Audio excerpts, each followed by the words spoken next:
Malayalam big ബോസുകളുടെ ചരിത്രത്തിൽ തന്നെ ഇത്രയും വേസ്റ്റ് ആയിട്ടുള്ളൊരു കണ്ടസ്റ്റൻസ് ഈ സീസണിൽ തന്നെയാണുള്ളത്. ഒരു ഗെയിമിനെ നല്ല രീതിയിൽ യൂട്ടിലൈസ് ചെയ്യാൻ കഴിയാത്തൊരു കണ്ടസ്റ്റൻസ് തന്നെയാണ് എല്ലാവരും.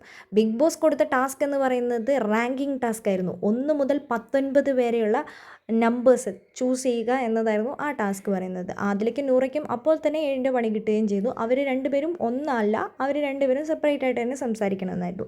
അങ്ങനെ അനീഷ് 1ാം റാങ്കിന് വേണ്ടിയിട്ട് ബിഗ് ബോസ് വീട്ടിൽ ആ ടാസ്ക് തുടങ്ങി ആ സമയം തൊട്ട് ഞാനാണ് യോഗ്യൻ യോഗ്യൻ യോഗ്യൻ യോഗ്യൻ എന്ന് പറഞ്ഞുകൊണ്ടിരിക്കുമ്പോൾ ഷാനവാസ് അവിടെ ബുദ്ധിപരമായി പറയുന്നുണ്ട് അയാൾ എടുത്തോട്ടെ, അയാൾക്ക് കൊടുത്ത് ബാക്കി നമുക്കുള്ള സമയം കൊണ്ട് 1 മണിക്കൂറാണ് ഇതിനുള്ള ബിഗ് ബോസ് അനുവദിച്ച സമയം, നമുക്കത് യൂട്ടിലൈസ് ചെയ്യാമെന്ന്. ആ ടാസ്ക് അവർ അനീഷിൻ്റെ ഇതിന് വേണ്ടിയിട്ട് നമ്മുടെ അപ്പാണി ശരത്തൊക്കെ പറയുകയാണെങ്കിൽ വെറും വേസ്റ്റ് തന്നെ എന്ന് പറയാം. വെറുതെ ബിഗ് ബോസിൽ കിടന്ന് അടി ഉണ്ടാക്കുക, അനീഷിന് വേണ്ടി അടി ഉണ്ടാക്കൽ, അക്ബർ അവരുടെ ഈഗോസുകൾ കൊണ്ട് ആ ടാസ്ക് അവിടെ റദ്ദാക്കപ്പെട്ടിരിക്കുകയാണ്.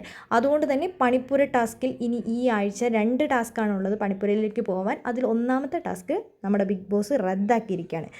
ഈ ഒരു ടാസ്കിൽ ഇവർ ചെയ്തതിനെക്കുറിച്ചുള്ള നിങ്ങളുടെ വിലയേറിയ അഭിപ്രായങ്ങൾ നമ്മുടെ കമൻറ്റ് ബോക്സിൽ കമൻറ്റ് അറിയിക്കുക.